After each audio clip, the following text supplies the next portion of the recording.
വളരെ സീരിയസ് ആയിട്ട് വരുന്ന ഒരു അസുഖമാണ് പാർവോ വൈറസ്. പാർവോ വൈറസ് വന്നു കഴിഞ്ഞാൽ അതിൻ്റെ റിക്കവറി സ്റ്റേജിലൊക്കെ ഒരു പ്രത്യേകതരം ഡയറ്റ് തന്നെയാണ് അവർക്ക് കൊടുക്കേണ്ടത്. ഇവിടെ ഡോഗ്സിനൊക്കെ ഡെങ്കു ഫീവർ, ടിക് ഫീവർ ഒക്കെ വന്നു കഴിഞ്ഞാൽ അവരുടെ ബോഡിയിൽ ഉണ്ടാകുന്ന ഒരു മാറ്റം എന്ന് പറയുന്നത് ബ്ലഡിൽ പ്ലേറ്റ്ലെറ്റ് കൗണ്ട് കുറയാന്നുള്ളതാണ്. ഡോഗ്സിനൊക്കെ ഉള്ളൊരു പ്രശ്നമാണ് വെള്ളം കുടിക്കാൻ മടിയായിരിക്കും.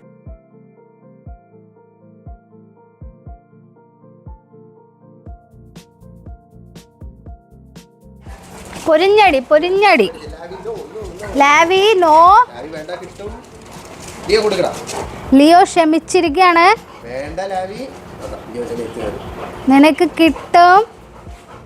Hi hello, welcome back to our YouTube channel. നമ്മുടെ ഡോഗ്സിന് എസ്പെഷ്യലി പപ്പീസിന് വളരെ സീരിയസ് ആയിട്ട് വരുന്ന ഒരു അസുഖമാണ് പാർവോ വൈറസ്. പാർവോ വൈറസ് വന്നു കഴിഞ്ഞാൽ അതിൻ്റെ റിക്കവറി സ്റ്റേജിലൊക്കെ ഒരു പ്രത്യേകതരം ഡയറ്റ് തന്നെയാണ് അവർക്ക് കൊടുക്കേണ്ടത്. നമ്മൾ നോർമൽ ഫുഡും കാര്യങ്ങളൊന്നും കുറച്ച് ദിവസത്തേക്ക് കൊടുക്കാൻ പാടില്ല. അപ്പോൾ ഈ ഒരു പാർവോ വൈറസിൻ്റെ റിക്കവറി സ്റ്റേജിൽ നമുക്ക് കൊടുക്കാൻ പറ്റുന്ന ഒരു ഫുഡ്. രണ്ടാമത്തെ ഒരു കാര്യം എന്ന് പറയുന്നത്, ഡോഗ്സിനെ സംബന്ധിച്ച് അവരെപ്പോഴും അവരുടെ ബോഡി ഹൈഡ്രേറ്റ് ചെയ്ത് വെക്കണം. അത് നമ്മുടെ റെസ്പോൺസിബിലിറ്റിയാണ്. ഹൈഡ്രേറ്റ് ചെയ്ത് വെച്ചിട്ടില്ല എന്നുണ്ടെങ്കിൽ അവർക്ക് ഡീഹൈഡ്രേഷൻ സംഭവിക്കും. ഡീഹൈഡ്രേഷൻ അവരുടെ ബോഡിയിൽ വരുമ്പോഴാണ് അവർക്ക് ഒരുപാട് ഹെൽത്ത് ഇഷ്യൂസ് ഉണ്ടാകുന്നത്. അപ്പോൾ എപ്പോഴും അവരെ നമ്മൾ ഹൈഡ്രേറ്റ് ചെയ്ത് വെക്കണം. അപ്പോൾ അത് ഞാൻ പറയാൻ കാരണം എന്താ വെച്ചാൽ, ചില ഡോഗ്സിനൊക്കെ ഉള്ളൊരു പ്രശ്നമാണ് വെള്ളം കുടിക്കാൻ മടിയായിരിക്കും. അതിനൊരു സൊല്യൂഷൻ വേണ്ടേ? ഇനി മൂന്നാമത്തെ ഒരു കാര്യം, ഒരു ഇമ്മ്യൂണിറ്റി ബൂസ്റ്റർ നമുക്ക് വീട്ടിൽ തന്നെ ഉണ്ടാക്കിയിട്ട് നമ്മുടെ ഡോഗ്സിന് കൊടുക്കാൻ പറ്റുമെന്ന് പറയുന്നത് ചില്ലറ കാര്യമല്ല. നാലാമത്തെ ഒരു കാര്യം എന്ന് പറയുന്നത്, ചില ഡോഗ്സിന് വിശപ്പും കാര്യങ്ങളൊക്കെ കുറവായിരിക്കും. അപ്പോൾ വിശപ്പ് കൂട്ടാനും സഹായിക്കുന്ന ഒരു ഫുഡ് വേണം. പിന്നെ അവരുടെ വയറൊക്കെ നല്ല അടിപൊളിയാവാനും അവരെ ഹെൽപ്പ് ചെയ്യുന്ന, ഡൈജഷനൊക്കെ ഹെൽപ്പ് ചെയ്യുന്ന ഒരു ഫുഡ് വേണം. പിന്നെ മെയിനായിട്ടുള്ള ഒരു കാര്യം ഞാൻ പറയാൻ മറന്നുപോയി, നമ്മുടെ ഡോഗ്സിനൊക്കെ ഡെങ്കു ഫീവർ, ടിക് ഫീവർ ഒക്കെ വന്നു കഴിഞ്ഞാൽ അവരുടെ ബോഡിയിൽ ഉണ്ടാകുന്ന ഒരു മാറ്റം എന്ന് പറയുന്നത് ബ്ലഡിൽ പ്ലേറ്റ്ലെറ്റ് കൗണ്ട് കുറയാന്നുള്ളതാണ്. പ്ലേറ്റ്ലെറ്റ് കൗണ്ട് കൂട്ടാനായിട്ട് സഹായിക്കുന്ന ഒരു ഫുഡും കൂടിയാണ് ഇത്. അപ്പോൾ ഇതെല്ലാം അടങ്ങിയിട്ടുള്ള ഈ ഒരു ഹെൽത്തി ആയിട്ടുള്ള ഫുഡ് നമുക്ക് വീട്ടിൽ തന്നെ ഉണ്ടാക്കാൻ പറ്റും, എളുപ്പത്തിൽ ഉണ്ടാക്കാൻ പറ്റും. അപ്പോൾ അതെങ്ങനെയാണ് ഉണ്ടാക്കുക എന്നുള്ളതാണ് ഇന്നത്തെ വീഡിയോയിൽ ഞാൻ കാണിക്കാൻ പോകുന്നത്. അപ്പോൾ ഈ ഒരു ഫുഡ് എന്താണെന്ന് നിങ്ങൾക്ക് അറിയണ്ടേ? അതാണ് ഹെൽത്തി ചിക്കൻ സൂപ്പ്. അപ്പോൾ നമുക്ക് നേരെ വീഡിയോയിലോട്ട് പോവാം. എടാ ലിയോ, ഞാൻ ചിക്കൻ സൂപ്പ് ഉണ്ടാക്കുന്നുണ്ട്, വേണോ നിനക്ക്? ചിക്കൻ സൂപ്പ് വേണോ ലിയോന്? വേണോ? ലാവിക്ക് വേണോ? ആ തരാം. അപ്പം ഞാൻ വേഗം ഉണ്ടാക്കിയിട്ട് വരാം. വെയിറ്റ് ചെയ്യണേ രണ്ടുപേരും. ഓക്കെ. അപ്പോൾ ലിയോ ലാവിയുടെ ഹെൽത്തി ആയിട്ടുള്ള ചിക്കൻ സൂപ്പ് ഉണ്ടാക്കാനായിട്ട് നമുക്ക് വേണ്ട ഇൻഗ്രീഡിയൻസ് ക്യാരറ്റ് വേവിച്ചതാണ്. ഇത് ചെറുതായിട്ട് കട്ട് ചെയ്ത് ക്യാരറ്റ് വേവിച്ച് വെച്ചു. ഇത് ചിക്കൻ സ്റ്റോക്കാണ്. ചിക്കൻ സ്റ്റോക്ക് എന്ന് പറയുന്നത് നമ്മൾ ചിക്കൻ വെള്ളം ഒഴിച്ചിട്ട് വേവിച്ചിട്ട് കിട്ടുമ്പോൾ ഉള്ള ആ ഒരു വെള്ളം നല്ലോണം വേവിച്ചെടുത്തു കഴിഞ്ഞാൽ ഇതേപോലെ കുറച്ച് തിക്കായിട്ട് നമുക്ക് ചിക്കൻ സ്റ്റോക്ക് കിട്ടും. അങ്ങനെ എടുത്തു വെച്ചിട്ടുള്ള ചിക്കൻ സ്റ്റോക്കാണത്. പിന്നെ കുറച്ച് ചിക്കൻ എന്ന് പറയുമ്പം സൂപ്പ് ആയതുകൊണ്ട് അതിൽ ബോൺസ് വേണ്ട. അപ്പോൾ ബോൺസൊക്കെ നമുക്ക് റിമൂവ് ചെയ്യണം. ഇത് നല്ലോണം ഫ്ലഷ് ആയിട്ടുള്ള പീസ് തന്നെയാണ്, ചെറിയ ബോൺസ് ഇതിലുള്ളൂ. അതൊക്കെ നമുക്ക് റിമൂവ് ചെയ്യണം. അപ്പോൾ അത് ആദ്യം ചെയ്യാം.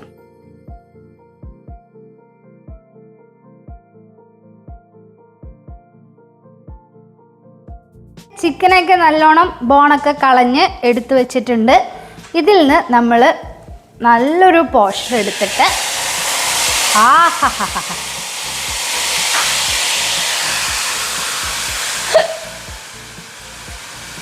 അപ്പോൾ ഇന്ന് ഞങ്ങൾക്ക് കാബേജ് ഉപ്പേരിയും ചോറുമാണ്.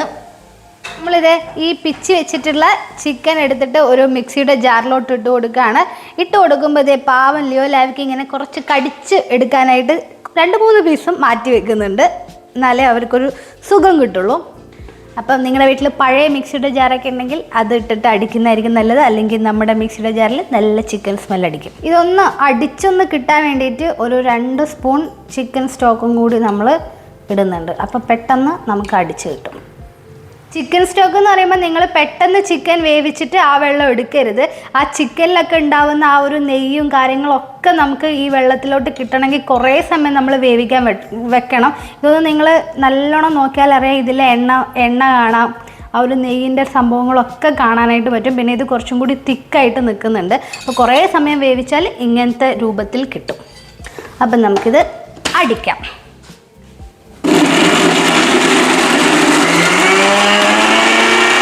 കുറച്ചും കൂടി ഒന്ന് പേസ്റ്റ് പരുവത്തിലാവാനുണ്ട്. അതുകൊണ്ട് കുറച്ചും കൂടി ചിക്കൻ സ്റ്റോക്ക് ഒഴിച്ചിട്ട് നമ്മൾ ഒന്നും കൂടി അടിക്കാൻ പോവാണേ.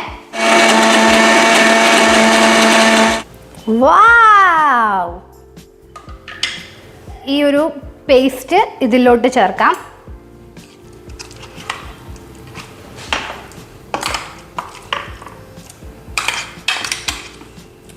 ഇനി നമ്മൾ എടുത്തു വെച്ചിട്ടുള്ള ചിക്കൻ സ്റ്റോക്കും കൂടി ഇതിലോട്ട് ചേർത്ത് കൊടുക്കുകയാണ്. കുറച്ച് സ്റ്റോക്ക് നമ്മൾ മാറ്റി വെച്ച് ഈ അരച്ച് വെച്ചിട്ടുള്ള ജാറിലോട്ട് ഒഴിച്ചു കൊടുക്കുക. കലക്കി അങ്ങോട്ട് ഒഴിച്ചു കൊടുക്കുക.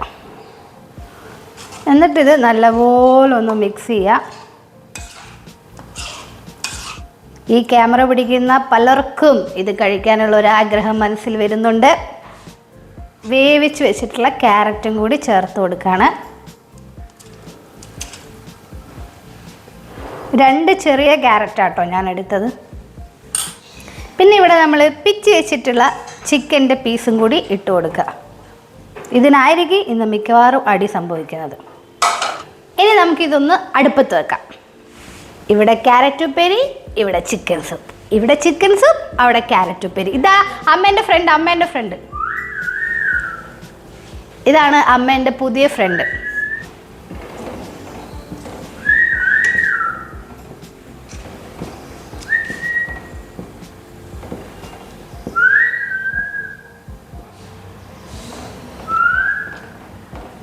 ഇത് നമ്മൾ ചിക്കനെല്ലാം നല്ലപോലെ അരച്ച് പേസ്റ്റൊക്കെ ചേർത്തതുകൊണ്ട് ഇത് ഇതേപോലത്തെ തിക്നെസ്സിലാണ് കിട്ടുക. അപ്പോൾ ഇനി നിങ്ങൾക്ക് ഇപ്പോൾ 2-3 ഡോഗ്സൊക്കെ ഉണ്ടെങ്കിൽ ഈ തിക്നെസ്സിൽ കൊടുക്കാൻ പറ്റില്ല എന്നുണ്ടെങ്കിൽ കുറച്ച് വെള്ളം ഒഴിച്ച് അതിനൊന്ന് ലൂസാക്കിയാലും മതി.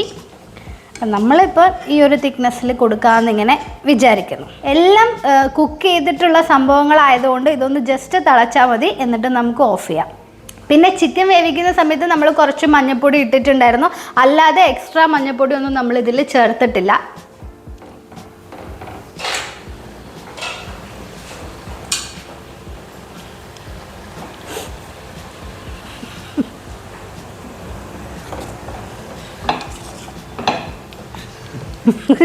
നല്ലോണം തിളച്ച് വന്നിട്ടുണ്ട്. ഇനി ഇത് നമുക്ക് ഓഫ് ചെയ്യാം.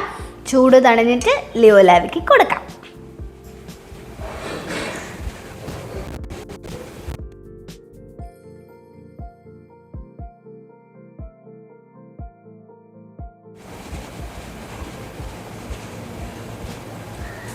Oh my god! ഇപ്പോ ചിക്കൻ സൂപ്പ് താഴെ പോകും. ലിയോദാ സൂപ്പിന് വേണ്ടി അടിയോട് ചിക്കൻ സൂപ്പിന്റെ ഡിമാൻഡ്. ഈ കൂട്ടത്തിൽ വെള്ളം കുടിക്കാൻ മടിയുള്ള ഒരാളുണ്ട് ഗൈസ്. ആരാണെന്നോ നിങ്ങൾ ഊഹിച്ച് കമൻറ്റ് ചെയ്യുക. അപ്പോൾ ആൾക്കും കൂടിയുള്ള ഒരു ട്രിക്കാണ് ഈ ഒരു സംഭവം. അങ്ങനെയാണ് നമ്മളിത് ഇടയ്ക്കിടയ്ക്ക് കൊടുക്കാൻ തീരുമാനിച്ചത്. അതാ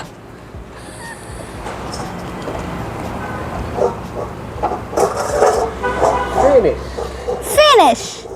വീഡിയോയും ഫിനിഷ്. അപ്പോൾ ഈ ഒരു വീഡിയോ നിങ്ങൾക്ക് യൂസ്ഫുൾ ആയിട്ട് തോന്നിയിട്ടുണ്ടെങ്കിൽ എല്ലാ പെറ്റ് പാരൻസിലോട്ടും വീഡിയോ ഷെയർ ചെയ്യാൻ മറക്കരുത്. അപ്പോൾ അടുത്തൊരു കിടിലൻ വീഡിയോ ആയിട്ട് പിന്നെ കാണാം. അതുവരെ ബൈ. സബ്സ്ക്രൈബ് ചെയ്യുമ്പോൾ തൊട്ടടുത്തുള്ള ബെല്ലൈക്കൺ ക്ലിക്ക് ചെയ്യുക. ബൈ.